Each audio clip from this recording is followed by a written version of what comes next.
Hi guys, welcome back to our YouTube channel. So in this video tutorial, I'm going to show you how to invite a friend to play on Counter-Strike 2. To do this, you just have to click on this friend icon in the top right corner of your screen.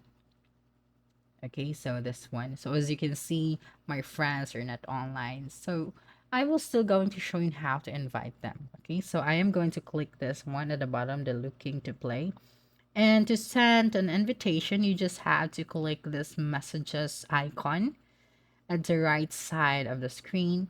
And as you can see at the top, it says that my invitation have been sent to that player. So all you have to do now is to wait for them to accept your invitation and play the game together.